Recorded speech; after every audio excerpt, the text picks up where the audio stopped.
क्यों ठोक दिया था आपने फूलन देवी को? ये कहते हैं आपने फूलन देवी को क्यों ठोक दिया।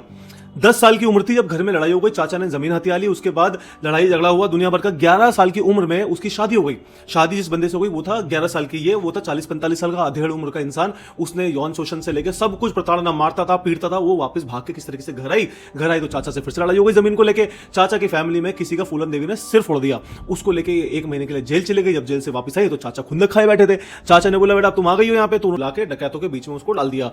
जैसे ही वो गिरोह के अंदर वहां पहुंची तो डकैत ने क्या किया, वो जो सरदार था उसने फूलन देवी के साथ गलत करना शुरू कर दिया, यौन शोषण किया, उसके बाद उसको मारता था, परेशान करता। सेम चीज उसी ग्रुप में सरदार जो गैंग लीडर था, उससे जो नीचे एक बंदा था, उसको फूलन देवी की स्टोरी पता थी कि बहुत गलत हो रहा है इसके साथ। उसने एक दिन सरदार को ठोक दिया।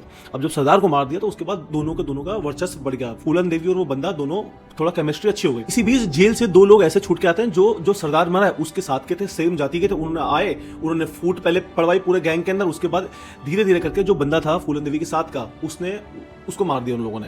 जैसे उसको मारा तो फूलन देवी अकेली पड़ गई। जब अकेली पड़ गई तो उन्होंने क्या किया, उसको उठाया और अपने गांव ले गए, जहां पे गांव ले गए। 3 हफ्ते तक फूलन देवी का सबने एक एक करके सबने रेप किया। उसको बिना कपड़ों के निर्वस्त्र घुमाते थे, बोलते थे जा कुएं से पानी लेके आ। पूरा गांव देखता था, कोई कुछ नहीं बोलता था। 3 हफ्ते तक उसके बाद बुरी हालत कर दी, अधमरा कर दिया, मरने ऐसी हालत। एक दिन वो वहां से बच के निकल गई। जब वो निकली तो उसने अपना पूरा गिरोह बनाया। उसके बाद उसने सबसे पहला काम क्या किया, वो अपने पति के गांव में गई, उसने चाकू लिया, अपने पति को मारना शुरू कर दिया, घायल किया और पूरे गांव के सब लोगों को बोल दिया अगर किसी ने छोटी उम्र की लड़की के साथ शादी करी तो उसका भी अंजाम होगा। फूलन देवी को यह पता लगा कि भाई उसी गांव में जहां पे उसका 3 हफ्ते तक बुरा हाल हुआ था, वहां पे किसी की शादी है। तो वो जाती है, पूरा गिरोह लेके जाती है और वहां पे वो 22 जो वहां के लोग हैं गांव के, उनको लाइन से खड़ा करती है और सबको उड़ा देती है, सबको मार देती है। उसके बाद पूरा यूपी के अंदर हाहाकार मच गया कि 22 लोग उड़ा दिया। फूलन को पकड़ने की हर जगह ये हो गई कि भाई इसको पकड़ो और जेल में डालो। लेकिन उसके बाद क्या हुआ, उसने पुलिस ने उसको बातचीत करी, उसके बाद उसने सरेंडर कर दिया। जब उसने सरेंडर किया तो वो जेल गई। जेल से कुछ टाइम बाद जो वहां के मुलायम सिंह जो उस टाइम थे मेन, मुलायम सिंह ने बोला कि इसके ऊपर जितने भी चार्जेस हैं वो सब वापस ले लिए उन्होंने। जैसे ही वापस लिए तो उन्होंने उसको पार्लियामेंट का टिकट भी दिया, इलेक्शन लड़वाया और वो सांसद बन गई।